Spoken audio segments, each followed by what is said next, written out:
ओडिशा आंचलिक टीम सत्यर विजय।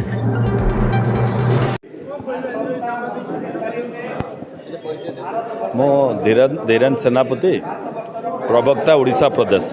मु एक्चुअली आसी स्टेट तरफ माननीय मोदी जी जो पब्लिक मीटिंग हम ताकू कोऑर्डिनेट करने आसंता 29 तारीख बारुआ पड़िया ठारे अपराह्न माननीय प्रधानमंत्री शेष निर्वाचन प्रचार केन्द्रापड़ा ठारे हम ए पड़िया लक्षाधिक लोकर समागम हम शेष निर्वाचन में तांकर जो वक्तव्य रहिबो सारा ओडिशा राजनीति गोटे परिवर्तन स्वर शुणिबे लोक। प्रधानमंत्री 10 तारीख दिन जून 10 रे भारतीय जनता पार्टी मुख्यमंत्री शपथ ने जोटा कहते हैं सत होगा जाऊँगी। लोक परिवर्तन चाहते भारत में जड़े विख्यात नेतृत्व बहुत बड़ परिचित व्यक्तित्व सुध बैजयंत पंडा केन्द्रापड़ा जीति केन्द्रापड़ा प्रार्थी होती जो 7 जन प्रार्थी आमर विधायक प्रार्थी अच्छे से मजबूत प्रार्थी तांकर भी लोकप्रियता अच्छी लोक ग्रहण कर प्रति समर्थन बढ़ुची।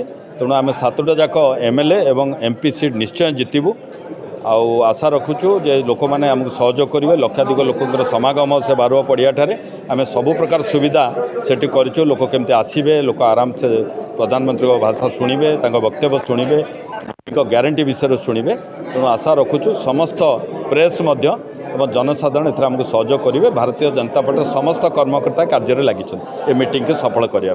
तेणु 400 अपराह्न आसबे अपराह्न 29 अपराह्न आसबे। तेणु मोदी जी जो आह्वान देइछंती दिल्ली रे 400 पार ओडिशा रे बीजेपी सरकार या सत होगा आसंता 29 तारीख केन्द्रापड़ा राजनीति रे एक ऐतिहासिक सभा होगा जाउछि। भारत वर्षर यशस्वी प्रधानमंत्री भारत वर्षर प्रधान सेवक एवं विश्वर जनादृत नेता आदरणीय प्रधानमंत्री नरेंद्र मोदी केन्द्रापड़ा बारुआ सिद्धमठ पड़िया को आसुचंती एवं सेठी एक विराट जनसभा को संबोधित करेंगे। ये जो सभा रही मु आपण मान माध्यम केन्द्रापड़ार समस्त जनसाधारण को निमंत्रण रखुची से सभा को आसापी सफल करने एवं यह एक गुरुत्व बहन करुच्ची केन्द्रापड़ा राजनीति रे। जेतेबेले आमर एठी मान्य संसद केन्द्रापड़ा संसदीय क्षेत्र पाई आदरणीय बैजयंत पंडा प्रार्थी अछंती एवं 7 विधानसभा प्रार्थी अछंती। आदरणीय प्रधानमंत्री एठी आसिला परे केन्द्रापड़ार माहौल परिवर्तन हम।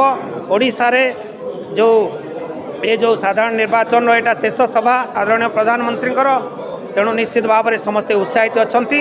आगामी दिन में केन्द्रापड़ा परिवर्तन होगा जाउछि एवं 400 पार सहित केन्द्रापड़ा दखल हम और केन्द्रापड़ार 7 विधानसभा आसन आम दखल करूँ।